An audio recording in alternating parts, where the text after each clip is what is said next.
Hello, I'm the Nostalgia Critic. I remember it so you don't have to. Oh, Mara Wilson, your place is welcomed among the child actors that just kept picking shitty movies. Yeah, you were cute. You could act okay. You had that precious little wrist that makes me want to grind my teeth to shards. Unless I get arrested, which is very unlikely, since it's Christmas Eve and I'm going to bed uncharacteristically early. And just in the middle of being the cute little button that America never wanted sewed on comes this charming little disaster simply known as a simple wish. Oh yeah, this is a nightmare of adorable proportions. It's clunky, it's stupid, it's as awkwardly enchanting as a magic show performed by Janet Reno. It's just one friggin' mess. I've heard of worse reasons to rip on a child actress, but I'm gonna do it anyway. This is a simple wish. So you know this movie's in trouble when you find one of the main sponsors is the Bubble Factory. You ever wonder if it's actually like a legitimate bubble factory? If so, you gotta wonder how that meeting went. Alright people, we already know that the Build-A-Bear Workshop has had great success financing Terminator 2, so I say we go into financing movies. Let's see, we got this Mara Wilson fairy tale or a movie about the sinking of the Titanic. Alright, that's a downer. Let's go with the Mara Wilson fairy tale. Fucking bubble! And who is that guy? So we start off Once Upon a Time 3 months ago. You know, do you really need the phrase a time when you have the time? Where we see the fairy godmother exams taking place while the credits roll. Hey look, it's that guy we all know is funny, but for some reason is constantly not funny.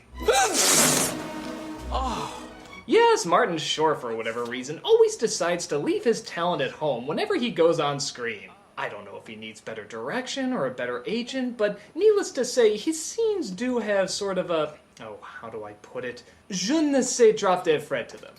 Limbo, limbo, limbo like me. Oh.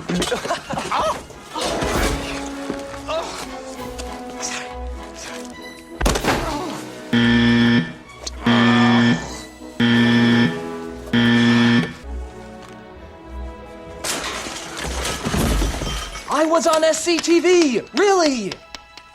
Cut to 3 months later, so present day, you could have saved 6 letters there, where we see a horse and buggy ride driver named Oliver, off to pick up his kids. Oh wait, we have to have this pointless slapstick moment. Ooh-wee! I bet this leads to nothing, and it doesn't. Stupid movie. Looking stressed today. Just another day. There's our walking J.C. Penney's commercial. Yes, Mara Wilson plays a girl named Annabelle. And this table scraps of the 90s is her brother named Charlie. Let's just face it, Dad's never gonna come. He left us here to rot. Oh, please, I've seen more badass 90s kids out of Kazam. Oh wait, he was from Kazam. Allow me to judge this performance particularly harshly and unfairly for that. They're excited because their father has an audition for a Broadway musical, which appears unlikely, seeing how he looks and sounds like a sodomized recording of Dom DeLuise. Isn't good to be late to an audition. Yeah, no, it makes me too nervous. Since when is 6 minutes incredibly late, huh? I gotta be half the cast of a Don Bluth movie in an hour. But who knows? Maybe he has some talent. The rats come creeping now. Or a good dub-over artist. It's a better thing that I do now. Really? That's him singing, huh? Yeah, right. That's Carrie Elways in Quest for Camelot. Even Milli Vanilli would call bullshit on this one.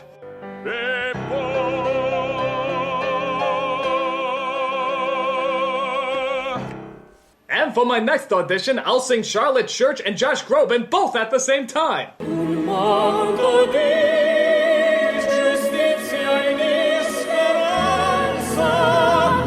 So he doesn't get the main role because it's already been promised to a big Broadway star, which leads to the fairy godmother retreat via no segue at all. Hard to believe another year's gone by. Why do we have to check our wands? Really, I feel naked without mine. Well, it's like in the Old West. All the cowpokes had to check their guns before they moseyed into town, especially in Dodge City. And that's why nobody got plugged. Yes, it's like going to an NRA meeting and asking everybody to check their rifles. I'm sure everybody's gonna follow that and nothing bad is gonna happen at all. But one fairy godmother forgets to make it to the retreat. Guess which one that is. You don't look a whole lot like the one in Cinderella. Oh, you mean the whole guy thing? Can I ask you something? difference does it really make where the magic comes from? Indeed, as a middle-class white American male, we have been oppressed too long. Boy, this is some swell room, huh? Well, Missy, look at all the gas. Step away from the unfunny writing! Hello there.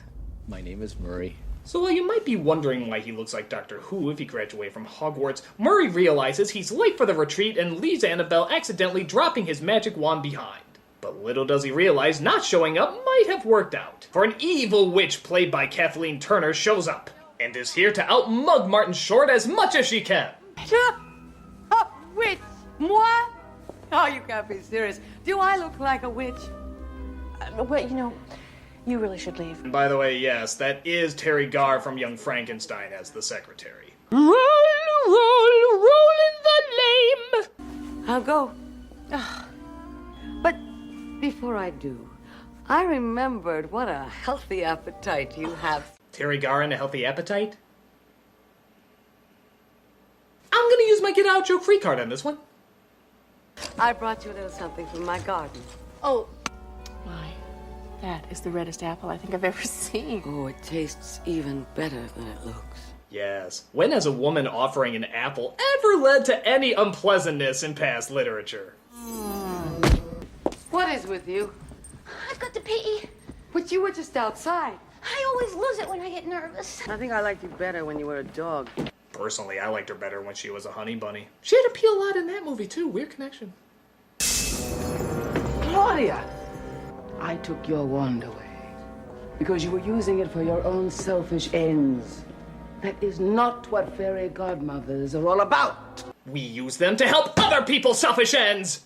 So Turner turns her into Jackie Paper just as Gar starts to pointlessly wake up.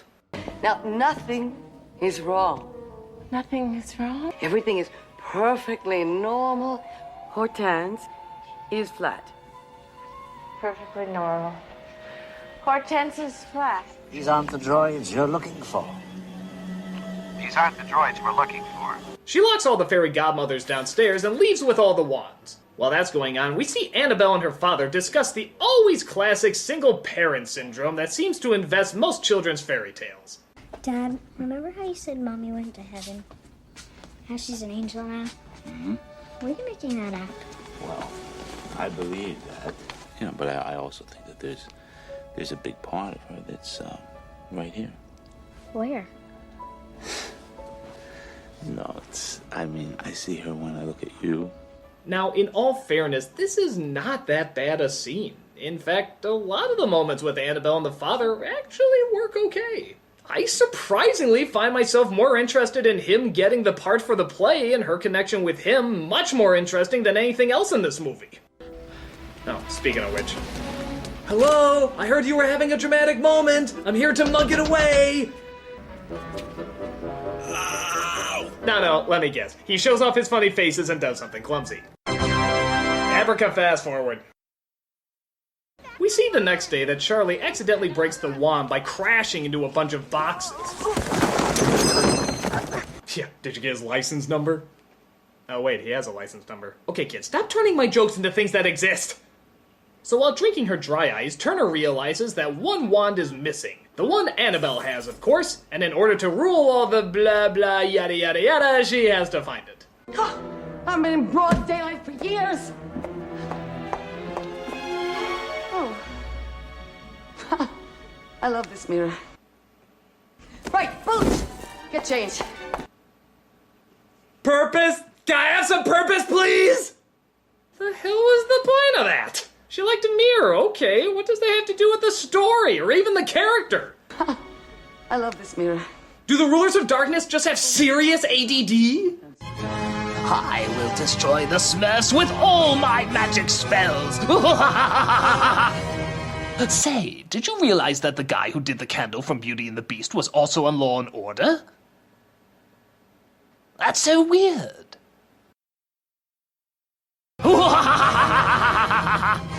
So while at school, Annabelle tries to put her wand back together, but the teacher is not pleased with her lack of focus. Oh, please, can't be any worse than this lack of focus. It's something I have to fix. It's not our assignment. Hand over your toy. It's not a toy. It's a magic wand. Now give that to me. Don't make her go Matilda on your ass! I wish you'd let me have it.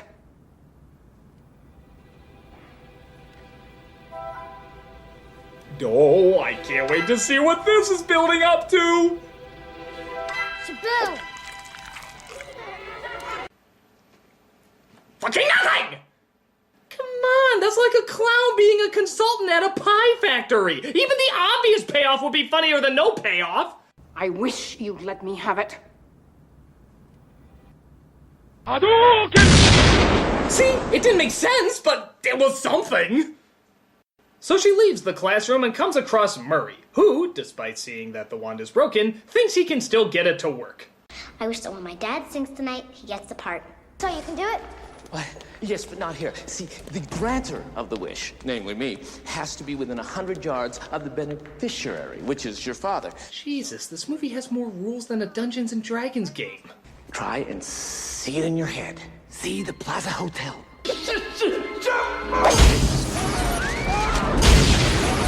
Okay, that doesn't happen, despite how nice that would be. But we do see them accidentally end up at the Plaza Motel in Nebraska, which is not as impressive. Oh, you're unbelievable. Can't you even admit it? Admit what? That you blew it. You totally screwed my wish. I did not. You did too. Did not. Did too. Did not. Okay, as fucking riveting as this dialogue is, why doesn't he just transport them back? Why are they still there? Is that ever explained? I mean, we're 40 minutes into this clunker, and the most magical thing that's happened so far is we've gone to Nebraska! Is there anything in this scene that needs to keep us in this location? Okay, a possible chance for death. I'm all for that. Oh, Roy. It ain't Roy. But it says on his shirt. It ain't my shirt. So who's Roy? Got a brother, Roy. Is that his shirt? Was. Roy is dead.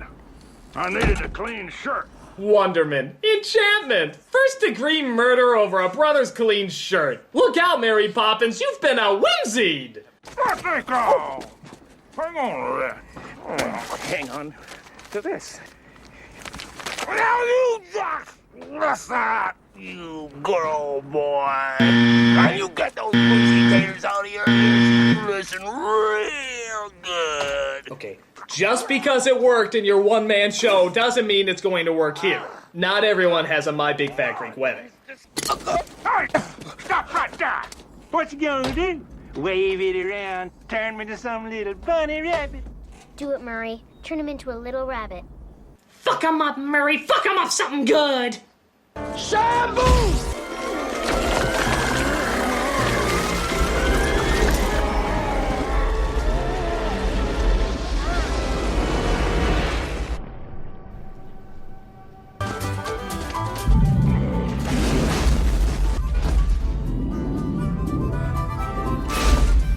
What the fuck am I looking at? Salvador Dali in his most drug-induced nightmares couldn't have dreamt this up. Somebody actually wrote this? This isn't a fairy tale, it's a stoner's adventure doing Mad Libs.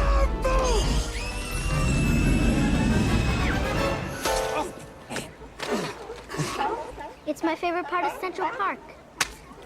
I'd ask why they didn't just do that before, but then we would have missed out on the classic 50-story rabbi scene. And Lord knows, we wouldn't want to deny cinema that. So they find the father, and Murray tries to finally grant the wish. Boom! But then he accidentally turns him into a statue. We are supposed to be rooting for this guy, right? I mean, there's making mistakes, and then there's just committing these horrible crimes of hell magic. At what point do you draw the line? I wish that when my dad sings tonight, he gets the part. Absolutely! Zoom, zoom, zoom, zoom, boom! Oh, I accidentally started the Hunger Games. I'm so sorry, people dying everywhere. But you know, I'm so quirky! So they head to where the fairy godmothers meet so they can figure out how to get their father back. Only to find a flattened Judge Doom here. Surprise! I tried to keep my wish simple. There's no just such thing as a simple wish. If only that were true. This spell of Murray's, it must be lifted before midnight. After that, your father will most likely remain a statue forever. You promised her what? Nothing, I just said that we'd get the wands back. Yeah, another nice segue. We don't know why getting the wands back will fix everything, or why they can't just wait for the other one to be fixed, or why they can't just find another one. I mean, there has to be extras. Or why the hell they can't just unlock the door and ask one of the other fairy godmothers down there to help. In fact, do we ever see them again? I don't think we do! For all we know, they're just left down there, starving to death, hanging on to what little life they have. Good news, fairy godmothers, you're free!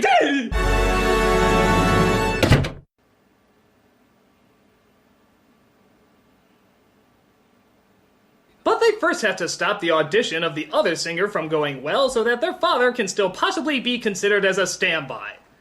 Okay, your father's a pigeon toilet right now and may stay like that for the rest of his life. Fuck the audition and focus on bringing him back to life, you priority-skewed mental cases!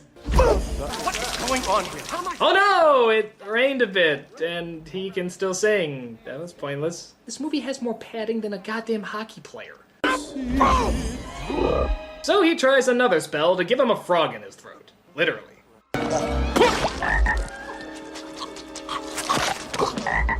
Oh, come on. The pencil sketches for Prince Naveen look more three-dimensional than those frogs do.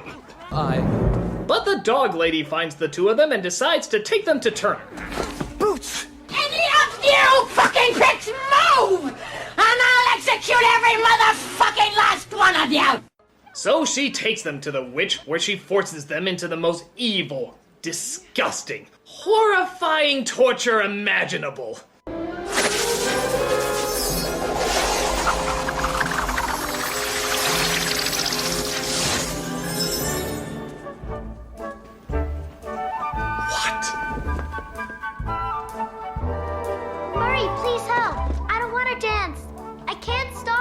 Somebody help! I'm being slightly inconvenienced! Oh, come on, Claudia. This is so demented.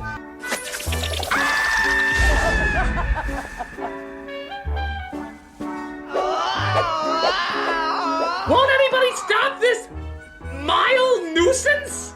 And we have a fabulous conductor.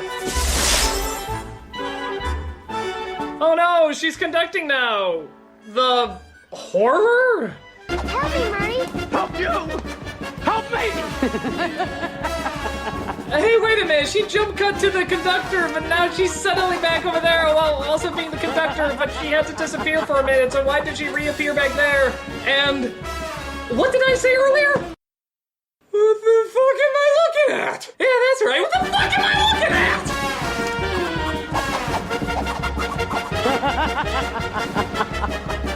Here we go!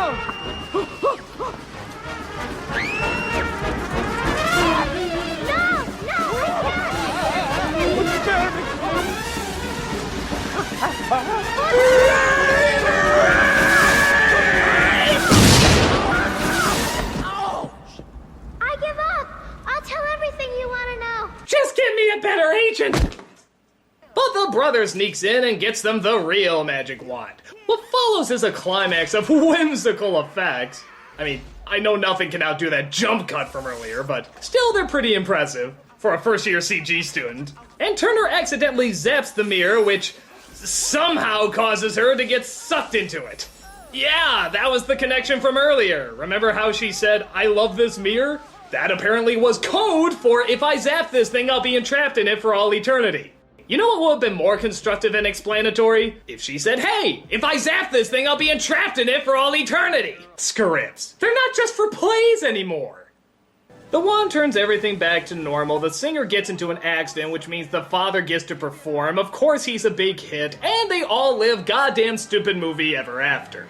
So, on a scale of 1 to 10, this blows. The story's not very focused, the comedy's not very funny, the characters are not very relatable, and even the effects are ridiculously lame. Granted, some of the scenes between the father and daughter work, and to her credit, Mara Wilson isn't all that bad in this. But I'm sorry, I'm just not a fan of her movies. I mean, it's like everything Mara Wilson touched back then just turned to crap. I mean, look at her, with her couch, her modern-day haircut, her 25-ish-year-old body, her vengeful eyes that seem to be looking directly at me right now. Hello, Critic. Mara Wilson?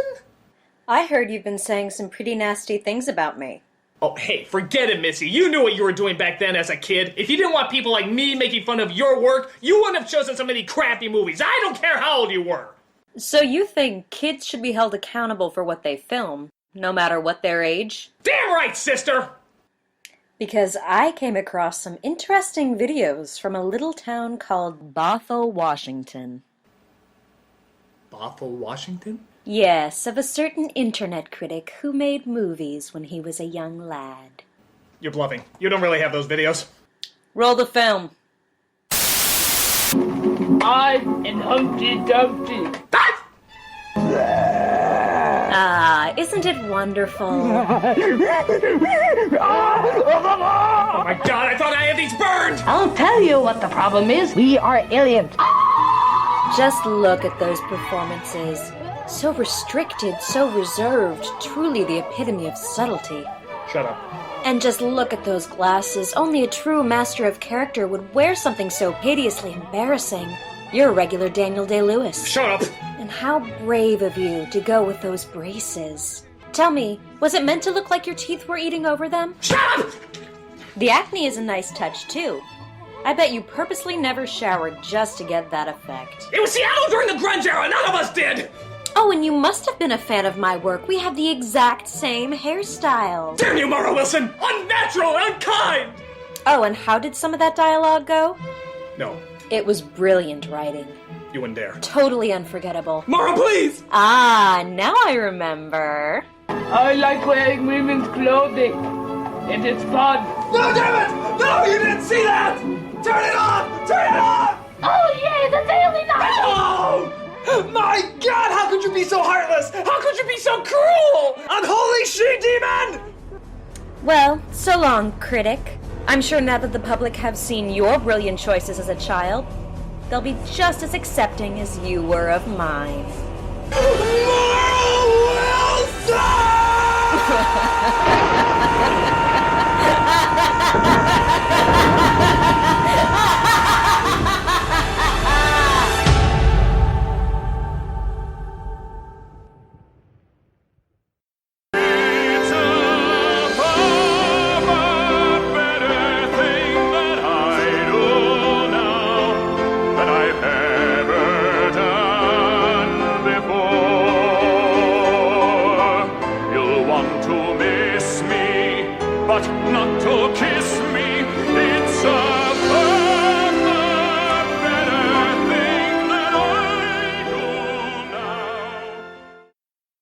You're a regular Daniel Day-Lewis. Shut up!